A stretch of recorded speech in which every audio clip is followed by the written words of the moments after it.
क्या आप जानते हैं कि भगवान बुद्ध का पहला धर्मोपदेश जो सारनाथ में दिया गया था सिर्फ एक उपदेश नहीं था, बल्कि पूरी मानवता के लिए एक मार्गदर्शक था।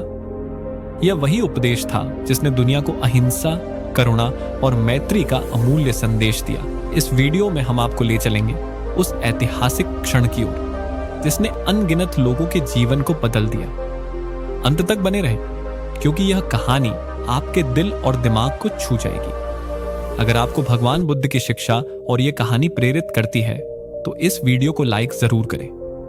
हमें कमेंट में बताएं कि भगवान बुद्ध की शिक्षाओं में से कौन सा संदेश आपको सबसे ज्यादा प्रेरित करता है। और अगर आपने अभी तक हमारे चैनल उदान इंस्पायर्स यूट्यूब चैनल को सब्सक्राइब नहीं किया है तो अभी कर लें, क्योंकि यहाँ हम आपके लिए ऐसी ही प्रेरणादायक कहानियां लेकर आते हैं। चलिए शुरू करते हैं इस अद्भुत यात्रा को। सारनाथ काशी के निकट स्थित एक पवित्र स्थान, जहां आज से लगभग 2500 साल पहले इतिहास का एक ऐसा अध्याय लिखा गया जिसने मानवता को एक नई दिशा दी। यह वही स्थान है जहां भगवान बुद्ध ने अपना पहला धर्मोपदेश दिया। उनका यह उपदेश न केवल उनके 5 शिष्यों के लिए था, बल्कि संपूर्ण मानव जाति के लिए एक अमूल्य मार्गदर्शन बना। भगवान बुद्ध, जिन्हें सिद्धार्थ गौतम के नाम से भी जाना जाता है, जीवन की अनिश्चितताओं और कष्टों को समझने के लिए अपने राजमहल और सुख वैभव का त्याग कर संन्यास पथ पर चल पड़े थे। वर्षों की कठिन तपस्या और ध्यान के बाद उन्हें बोध गया में बोधि वृक्ष के नीचे ज्ञान की प्राप्ति हुई। ज्ञान प्राप्ति के बाद उन्होंने यह महसूस किया कि सत्य को केवल अपने तक सीमित रखना उचित नहीं होगा। उनके भीतर सबके कल्याण की भावना जागृत हो चुकी थी। ज्ञान प्राप्ति के बाद भगवान बुद्ध ने यह निर्णय लिया कि वे काशी के समीप सारनाथ में अपने 5 पुराने साथियों से मिलेंगे और उन्हें सत्य का मार्ग दिखाएंगे। ये वही 5 साथी थे जिन्होंने बुद्ध के कठोर तपस्या के दौरान उनका साथ दिया था। लेकिन जब बुद्ध ने तपस्या का मार्ग छोड़कर मध्यम मार्ग अपनाया तो वे उनसे दूर हो गए थे। सारनाथ का मृगदा यानी हिरणों का वन उस समय शांति और प्रकृति से भरपूर स्थान था।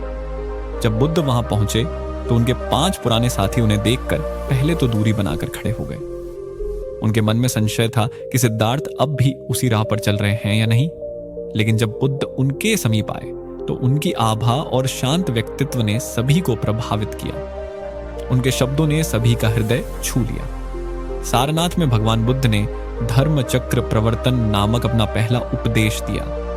उन्होंने अपने उपदेश में 4 आर्य सत्य और अष्टांगिक मार्ग के बारे में बताया। यह उपदेश न केवल धार्मिक दृष्टिकोण से महत्वपूर्ण था, बल्कि यह जीवन के हर पहलू को समझने और सच्चे अर्थों में जीने का मार्गदर्शन भी था। 4 आर्य सत्य। 1. दुख। जीवन में दुख अवश्यंभावी है। 2. दुख का कारण। दुख का कारण तृष्णा अर्थात इच्छाओं और लालसाओं में छिपा है। 3. दुख का निवारण। इन इच्छाओं को त्याग कर दुख का निवारण संभव है।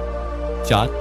दुख निवारण का मार्ग अष्टांगिक मार्ग का अनुसरण करके दुखों से मुक्ति पाई जा सकती है। बुद्ध ने जीवन जीने के लिए 8 गुण बताए।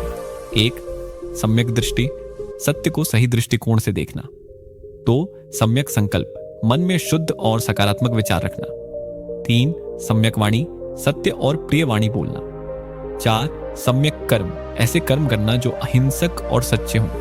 5. सम्यक आजीविका, ईमानदारी से आजीविका अर्जित करना। 6. सम्यक प्रयास, सद्गुणों को विकसित करने का प्रयास करना। 7. सम्यक स्मृति, हर क्षण सजग और सचेत रहना। 8. सम्यक समाधि, ध्यान और आत्मनिरीक्षण करना। बुद्ध का यह उपदेश उनके 5 शिष्यों के लिए जीवन बदलने वाला साबित हुआ।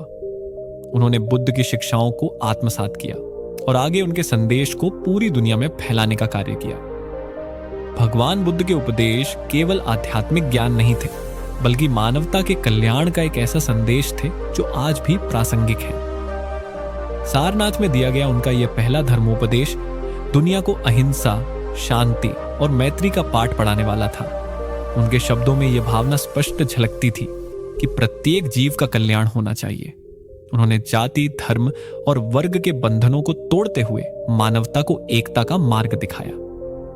आज भी सारनाथ बौद्ध धर्म के अनुयायियों और शांति के संदेश वाहकों के लिए पवित्र स्थान है। वहां स्थित धमेक स्तूप और अन्य स्मारक बुद्ध के उपदेश की अमरता का प्रतीक है। भगवान बुद्ध की शिक्षाएं न केवल प्राचीन भारत के लिए बल्कि संपूर्ण विश्व के लिए एक अनमोल धरोहर है। उनके पहले धर्मोपदेश ने यह सिद्ध कर दिया कि सच्चा ज्ञान वही है जो सबके कल्याण के लिए हो। उनके द्वारा दिखाया गया मध्यम मार्ग आज भी मानवता के लिए प्रकाश स्तंभ की तरह कार्य कर रहा है।